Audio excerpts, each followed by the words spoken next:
Xeyirli kün. Biz Sotsial Immuniyet Fondu'nun iş neticelerine bağışlanan matbuat konferensiyasını başlayız.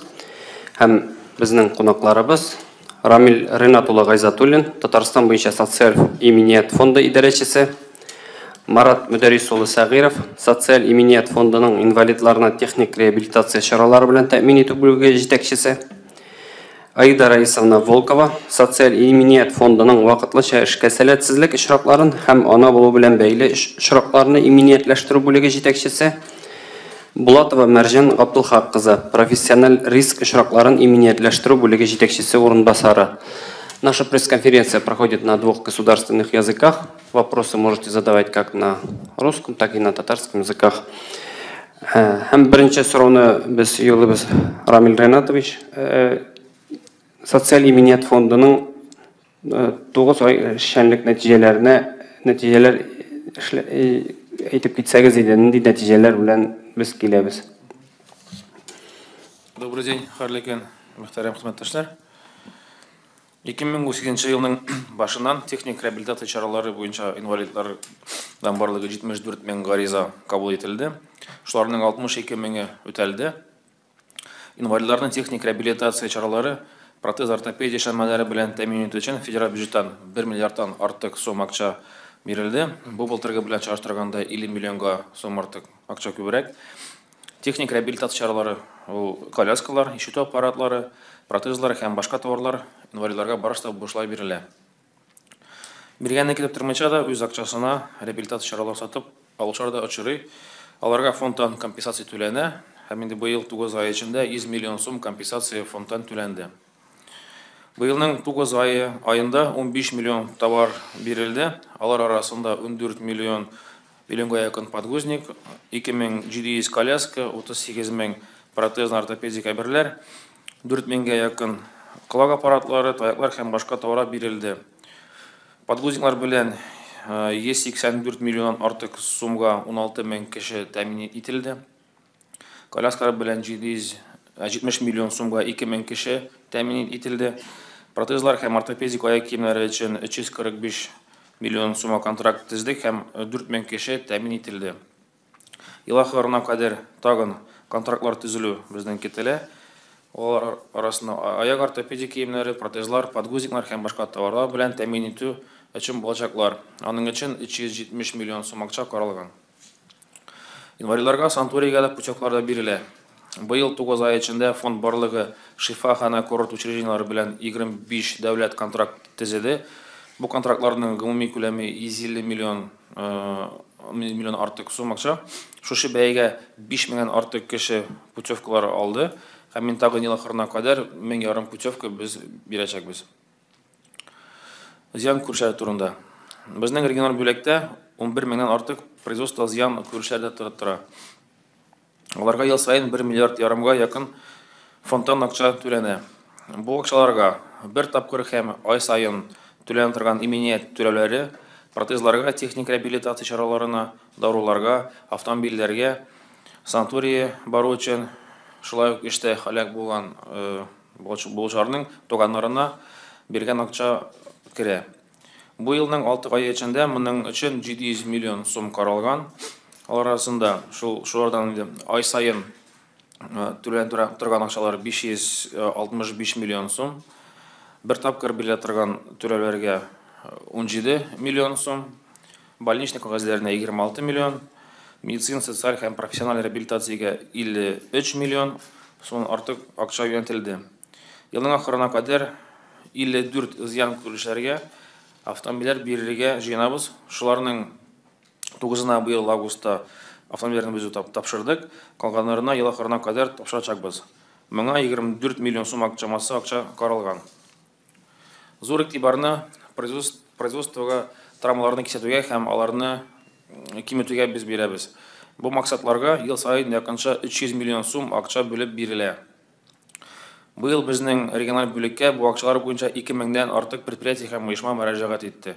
Шушы акчаларны алар индивидуаль яклау средствларын алуга, хезмәт урыннарын махсус бәя бирергә, мәҗбүри медицина тикшерүләрен уздырырга, эшчеләрне санаторийга җибәрергә һәм башка чараларга тоталар. Фонд 2015 елдан бирле больничныйларны, авырлы һәм бала тапкан хатын-кызларга түләләрне турыдан-туры җибәрә. 3 ел буена бу пилот проект буенча Татарстанда 45 миллиард сум акча түләнде. Ә быелның 9 аена 10 миллиардтан артык.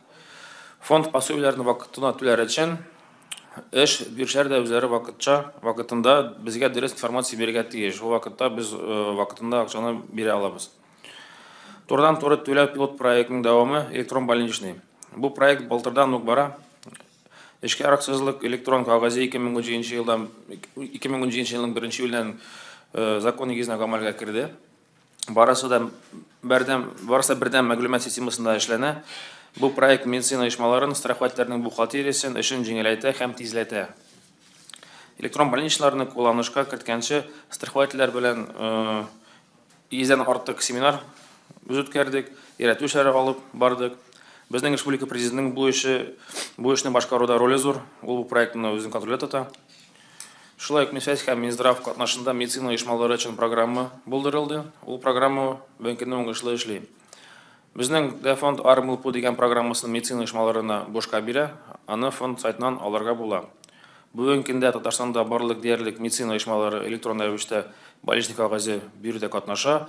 Алар көненә 2000-гә якын электрон больничный бирә. Бу барлык биргән больничныйлардан 50% артык күбрәк. Россия бу проект буенча безнең лидер. Россия буенча 3 миллионга якын, 3 миллион артык больничный бирелде, ә Татарстан безнең бу проект буенча лидер булып бара. Кыскача шул минем әйтүем. Рахмат. Рамил Игнатович, менә инвалидларга техник чараларны алу турында тәфсилләбрәк аңлатсагыз иде. Аны техник реабилитация алу өчен кешенең кулына барырга тиеш программа реабилитация инвалида дигән кагаз, ул аны бюро медик социаль экспертиза оешмасыннан аны алырга тиеш. Һәм инде безгә килеп, ул язырга тиеш гариза. Гаризаны без алган вакытта без ул кешене куябыз чиратка һәм инде аны тәэмин итәбез. Электрон больничныйлар керүгә 1 елдан артык вакыт үтте. Бу хакта да әйтеп китсәгез иде, менә нинди нәтиҗәләр әйтеп була бу хакта? 1 елдан артык бу проект бара. Безнең больничный электрон рәвештә бирү 150 тапкыр зурайды. Динамикасы бик көчле, бик тиз бара торган динамика. Без инде хәзер 235 мең электрон рәвешендә кагазны без бирдек. Ул бит ул почти 70% хәзер чагыштырып карасак, бөтен биргән эшкә яраксыз кагазлар арасында 70% аны практически бирелә электрон рәвештә. Елдан ай сайын бу процент үсә бара. Хәзер инде бөтен оешмаларда, медицина оешмаларында бу проектта уже кулланып эшләй алалар. Рахмат. Һәм менә предприятиеләр һәм оешмалар хезмәт шартларын яхшырту өчен бүленеп бирелә торган акчалар буенча кая һәм кайчан мөрәҗәгать итә алалар? Аның срогы бар. Безнең беренче августка кадәр безгә кирәк язырга гариза, менә бу оешма язырга тиеш. Һәм инде декабрьнең 5-нә кадәр, 5 декабрь кадәр. Декабрьнең 5-нә кадәр ул бөтен бу әйберләрен документларын биреп, 1 августка кадәр, аны 15 декабрь кадәр эшләп бетергә тиеш. Шуннан соң без ул тикшереп, ул акчаларны аларга җибәрәбез. Но бу не то, что инде 1 августта бирергә тиеш. Ул мәсәлән бирсә 1 мартта. Һәм инде 1 апрельгә кадәр эшләп бетерсә, эшләрен без шул апрель ахырыннан соң аны җибәрәбез. Бу инде тәм бу крайний сроклар. 1 август һәм 15 декабрь. Аңлашылдымы? Рәхмәт. Сезнең сорауларыгызга күчик. Кемнәрнең сораулары бар? Рәхмәт итегез. Хәерле көн, Татар-Информ. Биргәнне көтеп тормыйча, менә кеше үз акчасына тернәкләндерү чараларын сатып алган очракта аңа нишләргә? Үзе сатып алса, аннары килергә безгә фондка, ал кулына булырга тиеш аның кассовый һәм товарный чек. Ул безгә яза гариза, компенсация иттереп, без шул безнең срок буенча 2 ай безгә бирелә, бу компенсацияны біз гері кайтарабыз. Мәтәм дан кулына барат еш кассовый һәм товарный чек. Рахмат. Следующий вопрос. Да, спасибо. Газета «Бизнес онлайн», Александр Гавриленко. У меня вопрос господину Гайзатуллину. В какую сумму вы оцениваете предварительный ущерб, вскрывшийся в рамках уголовного дела о мошенничестве в филиале ФСС по Вахитовскому району? И сколько сотрудников в связи с этим было привлечено к дисциплинарной ответственности? Какие должности они занимают? Да, сейчас идет следствие, рассматривается вопрос о том, что 40 миллионов рублей таким образом были, скажем так, слышите?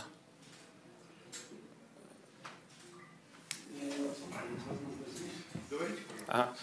Вот, да, это группа лиц мошеннических, которые организовали такую схему. В фонде был привлечен сотрудник, он являлся начальником отдела по АСВ Беляков, он сейчас находится в федеральном розыске. Также была привлечена сотрудница Саитова, она как раз была фигурантом этого дела, они вдвоем, видимо, эту схему разрабатывали. То есть эти люди привлечены к уголовной ответственности. Данная схема полностью уже сейчас изучена нами, как это все происходило.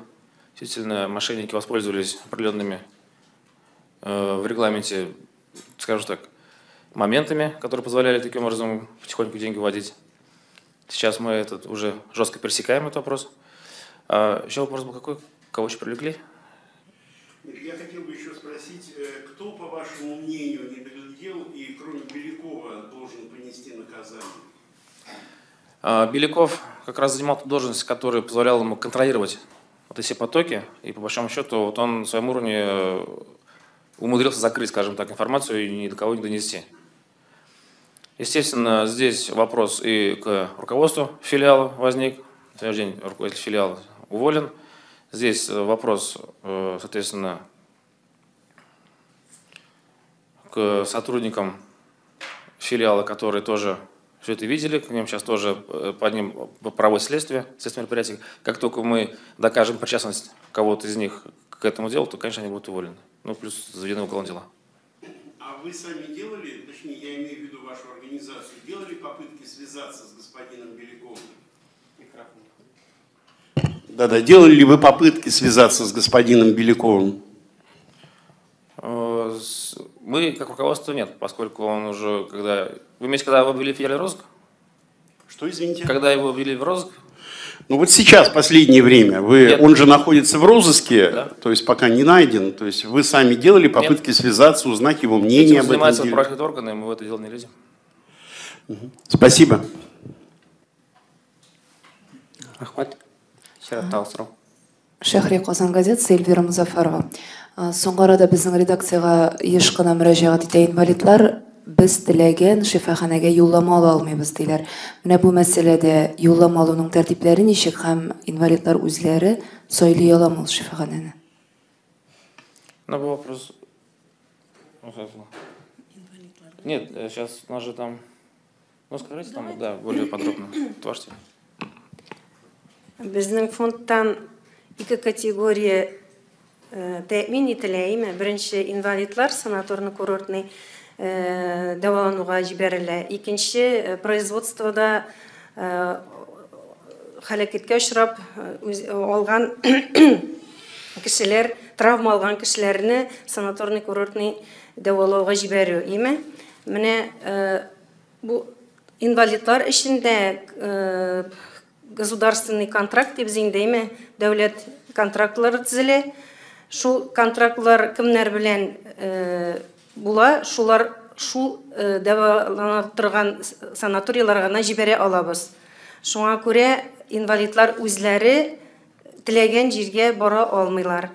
Шулай ук производствода травма алган кешеләрдә, эшчеләрдә алар шушы контрактлар буенча кем откан шул санаторияларга гына җибәрә алалар. Шулай ук безнең үзебезнең фондта реабилитационный центрлар бар. Алар белән без государственные задания дип әйтелә инде татарча. Шул государственные задания рамкалары эчендә җибәрәбез дәваланырга менә шул аңната алдымы сезгә? Аңлатылдыгыз, күп кенә шикаятьләр профиль буенча дәваламый торган шифаханәгә юллыйлар диләр. Монда табибның юлламасы исәпкә алынамы? Беләсезме нәрсә, бу бик четерекле сорау, әйме? Хәзерге безнең санаторийлар дип әйтгәндә, әйме, урысча, алар многопрофильныйлар. Шуңа күрә инвалидлар аңлап бетермиләр. Без аларга аңлатабыз, анда бөтен профильләр буенча да дәваланырга була. Ул шушы контрактларны оештырган вакытта, әйме, һәр вакытта да без карыйбыз, нинди профильләр килеп чыгалар. Шуңа күрә в основном многопрофильный санаторий, русча әйткәндә. Кай бер вакытта ул кеше килә безгә, мин бармак киләм, мәсәлән, Крымга дия ул, диңгезгә. Без әйтәбез, сезнең авыру буенча сезгә профиль килә, мәсәлән, Тинайки дигән санаторий, ул Астраханская областьта. Вот алар инде безгә каршы килә башлыйлар. Юк, мин бармак киләм, диңгез хавасы барга дип инде. Аның авыру килә как раз профиль буенча башка санаторийга. Будан аны җибәрәбез. Шуңа күрә вакытта безнең сканлар керә башлар инде. Без аларга җибәргә дә не можем анда Крымга, чөнки анда лечение юк аның профиле буенча. Аннары бу Крым дигәннән контракт төзелгән шифаханәләр исемлегендә Татарстан шифаханәләргә дә мәллә инде Татарстанда да бар, әйе, Чит илләрдә бар име? Чит илләр юк. Чит төбәкләр бар. Юк, Россия күләмендә. Россия күләмендә бар. Россия күләмендә и үзебезнең санаторийларда бар. Ижминводы бар, Сосновый Бор, Васильевский. Алар белән дә бар, алар да җиңеп чыгалар. Кем безнең биргән акчага шул бәягә эшли ала икән, эшлисе килә икән, алар безгә контракт төзиләр. Конкурсны җиңеп. Шуңа күрә без сөйләй алмыйбыз, кайсы санаторийга җибәрәк шәһәрне. Менә техник чаралар турында бер сорау килде. Инвалид арбалары ничә елга бирелә? Аның чәтерле арбалар бар. Иң зак бирә торган ул комнатный арба. Ул 6 елга бирелә. Аннарысын уличный урамда йөри торган арба, ул 4 елга бирелә. Һәм инде бар электроник, электрический арба. Ул 5 елга бирелә. Рәхмәт. Сораулар бармы? Электрон больничныйлар турында әйтә башлаганыгыз, аларның нинди плюслары бар, шуны да әйтеп китегез әле.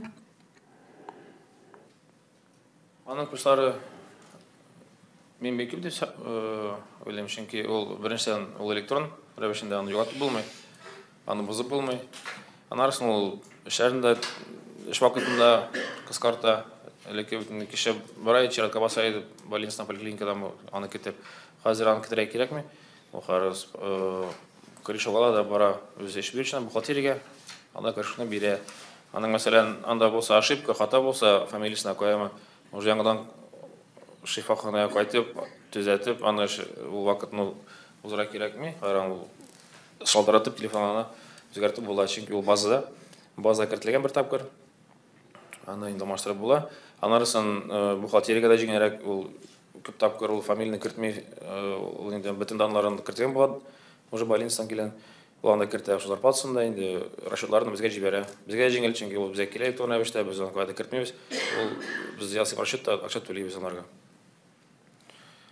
Практически 30% вакытны кыскарту эш буенча. Һәм бу кагаз больничныйлар бу вакыт булачак дип уйлыйсыз. Элеккеге система күпме дәвам итәрде? Фаразлар бармы шундай? Кайчан юкка чыгарырга мөмкинме? Элекке үзем больницага кеше мин барасың, тотасың чыратыңда неде кемәле. Медсестраны китәсең, поликлиникага барып чыктырасың, китәсең, аннарысын алып кайтасың, эшкә бирәсең. Бер хата булса, яңадан кайтып бирәсең.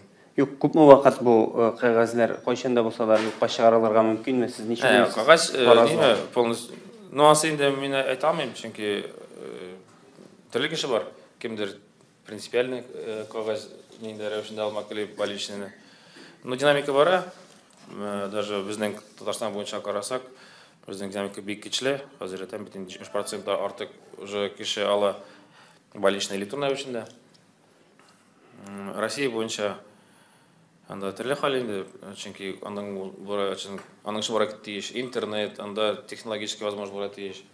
Һәр регионда по-разному. Накырын Учебыз инде электрон рәвешенә в рамках программы электрон документооборот. Ничә елдык монда фаразлап булмый әлегә, әйме? Ничә елдан? Айланаты булмый. Бармы тау сорауларыгыз? Эшкә официаль урнашмаган кеше травма буенча түләүләр ала аламы? Юк. Аңа нишләргә ул очракта бу турыда әйтеп китегез әле. Ул эшләсә, эштә официально. Аның зарплатасы булса, отчисление булса фондка, шул вакытта ул аның уже правосы була. Аларга менә шушы нәләрне, пособиеләрне. Эштә эшләмәсә, официально ул инде бездән фондтан акча ала алмый. Без алны кешеләр белән эшләмибез. Анда мер социальной поддержки була тиеш, аны, наверное, соцзащита өчен, наверное. Димәк, кеше ул вакытта, мәсәлән, испытательный срокта булган булса, бөтен дару, ни акчасын үз өстенә алырга тиеш була. Шулай буламы? Сез Юк, испытательный срок мин аңламадым. Ул бит инде эшкә урнашты икән. Даже срок булса испытательный, ул уже зарплата официально ала. Официаль зарплата булса, ул вакытта ул бездән уже любой пособие ала. Аның правосы бар. Официально эшләмәсә, ул официальный зарплата булмаса, ул уже шул конвертный схемада инде. Ул фондтан акча ала алмый. Бераз ян килеп чыкса. Например, самозанятый кешеләр, аларга нәрсә киңәш итәргә? Самозанятый буенча анда бит әле бара безнең дискуссия, ничек классенегә алган кертәбез. Официально эштә булсалар, уже керсәләр, то отчисление булса фондка. Конечно, аларның уже право килеп чыга пособие аларга. Бераз ян килеп чыкса. Менә үзе эшмәкәр булып теркәлергә тиешме? Алам дип уйлыйсың. Безнең бит бар санаторий регистрациядә олар. ИП алар добровольно безгә керә алалар.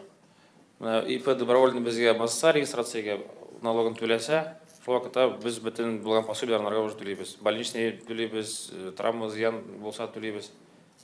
Муда шул инде. Кем безгә добровольно үзе килеп баса официаль регистрация ясыйбыз да. Отчисление җибәрә икән, без аларга бөтен пособие түләп барабыз. Рәхмәт, һәм тагын менә бер сорау, фондтан автомобиль алырга мөмкинме? Ул кемнәргә бирелә? Тәртибе ничек? Аңлатасың?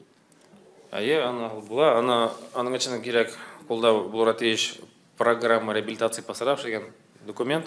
Ул бирелә бюро медициналық экспертизадан бирелә. Анда язарга булган тиеш автомобиль. Ул вакытта безгә килә, язарга риза, без автомобильне сатып алабыз. Менә сез әйттегез, чыгышыгызда былтырга караганда 50 миллион сумга күбрәк акча түләнгән техник реабилитация чаралары өчен. Бу арту нәрсә белән бәйле? Былтырга караганда акчаларның күбрәк бирелүе. Ел сайын безнең битен арта инвалидность не бирү буенча анда коляскалар безнең арта башлады. Нарсын памперслар кен сайын кулланылган әйберләр. Без аларны тырышабыз максималь кешеләргә тәэмин итәргә барсында. Әле чагыштырып карасак, 15нче ел белән быел без почти 20-25%-ка тәэмин итүне күтәрдек. Бөтен тәрәнләр чаралары буенча. Шуңа күрә әле безнең баркая барырга, безнең һәр бюджетта каралган 1 миллиард 19 елда безнең каралган 1 миллиард 140 миллион да? Да каралган. Но безнең подсчет буенча безгә кирәк бер 1 миллиард 200 инде максимально запасым барышында тәэмин итәргә, чөнки без бит инде алган вакытта бу инвалидларның минторттан аларның анда иде долг по обеспечению бурычлары иде, шул без әле бит бурычларны каплап барабыз әкрен-әкрен. Шуңа күрә без менә бу акчаны күбрәк ала барсак, без тизрәк бу бурычны каплыйбыз инде. Рәхмәт. Рәхмәт. Тагын бер сорау. Машина ничә елга бер бирелә? Ул һәм аны кеше милки итеп терки аламы, сата аламы, алыштыра аламы? Аның белән интересен нәрсә эшли ала, но машина бирелә 7 елга бер тапкыр. Ни модель? Лада Гранта. Әле гати башладык, АК белән башладык, Лада Гранта белән. Дәвам итәбез. Коробка автомат. Кайберләрендә бар. Сұраулар бармы?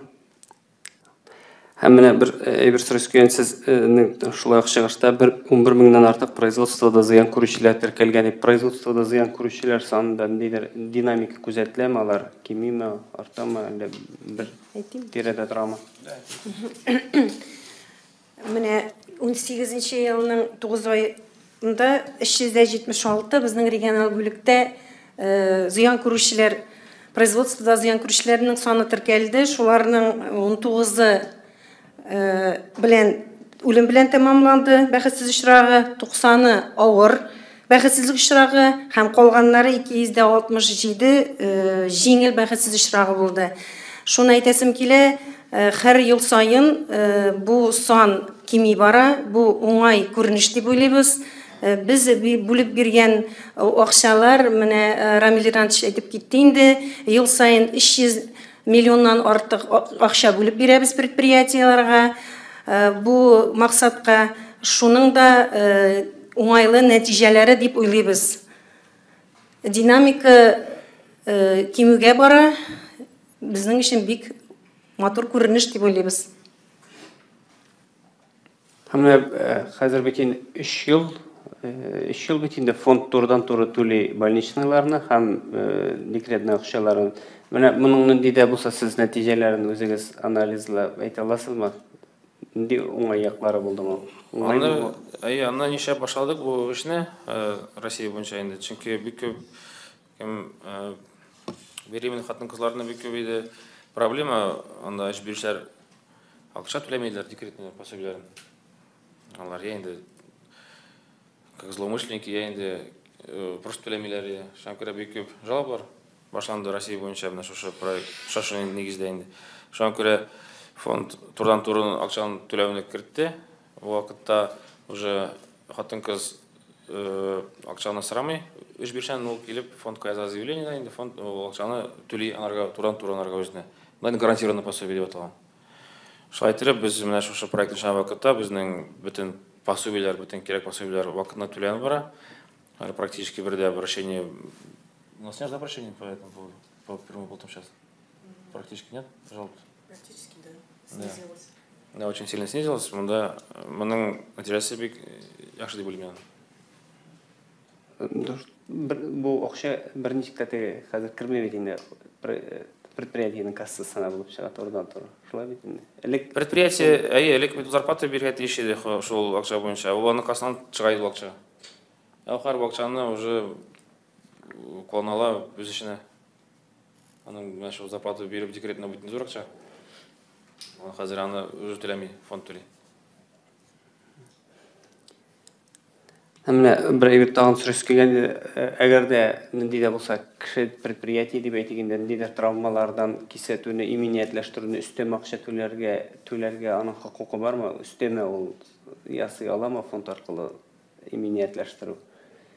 Мәсәлән, травма булган очракта күбрәк акча алыр өчен андай иминиятләштерү мөмкинме? Әллә аны фиксированный? Аның ни зарплатасы, шул без карыйбыз зарплатасын. Ни зарплатасы ул кешенең тора, шул зарплатасын без аны расчет ясап, аңа түләйбез. Бу производствоның түренә дә карыйдыр бит инде. Куркыныч производство мәсәлән. Аның бар класс риска дигән нарсаның страховой тариф. Анда инде кем, мәсәлән, стройкада аның тарифы да зурак, аның явыклады, риска күбрәк. Кем инде офисный работник, аның аларның әзрәк тариф ставкалары. Ул шул эшне тора инде. Характерны. Менә нәтиҗә ясап сез нәрсәгә игътибар итәргә чакырыр идегез эшләүчеләрне, үз эше белән мәшгуль кешеләрне, предприятие җитәкчеләрен? Җитәкче карата беренчедән ФССка вакытында хәзер инде налоговыйда, хәзер инде ФССка травматизм буенча акча түләү вакытында ачуларны бирергә кирәк, чөнки ул акчадан җыела безнең пособиеләр, пособиеләрне без түлибез безнең кешеләргә, безнең эшләргә. Алган акчаны инде травматизм буенча без акча бирәбез 20%, аны использовать в правильных целях дигәндә инде, чтобы все эффективно башта булсын. Анасын по поводу вот вашего вопроса, вопрос был потом, чтобы вам дать какие рекомендации, я бы хотел обратиться и к беременным нашим женщинам, которые должны получать пособие, чтобы не реагировали на такие запросы, потому что предложение, да, когда звонят и говорят, хотите получить декретный побольше, вот такие всякие случаи, они сейчас уже выясняем. Очень много запросов было именно к женщинам с просьбой, не то что просьбой, а с предложением получать больше декретных, они соглашались на это, значит, получали какие-то определенные суммы, а деньги уходили по другим предприятиям. Сейчас мы все это уже выявили, все эти предприятия поймали, по большому счету, к этим уже гражданкам, беременным женщинам уже идут иски о возврате денег, потому что если предприятие мы не можем найти, идем уже к женщине. То есть я хочу, чтобы донести информацию, чтобы не покупались на такие вещи. То есть если есть какое-то предложение такого рода, сразу обращаться в правоохранительные органы. Или, по крайней мере, на горячей линии ФСС. Мы это больше не переадресуем. Вот я хотел бы предупредить. Что еще порекомендовать? Ну, износы платить страховое вовремя. Фонд со-страха. Что касается инвалидного бойынша, енді бик көп сұрау, неше менің бар, мәселен, программа реабилитация, бізге берілмей, мне бұл тәркіндеру чаралары, бізге керек языра ғариза. Біздің характер заявительный, ғариза болмаса, біз аны уже қоя алмайбыз чиратқа реестрға. Бізге керек аның үшін ғариза язу. Что еще можно добавить? Электронные госуслуги, чтобы обращались предприятия. Ну да, и предприятия максимально, чтобы использовали электронные сервисы, электронные услуги. Готов. Рахмет. Әгер де сіздің сұрауларыңыз болмаса, біз төгілдейміз. Рахмет сізге. Рахмет. Фотошоуыз үшін рахмет.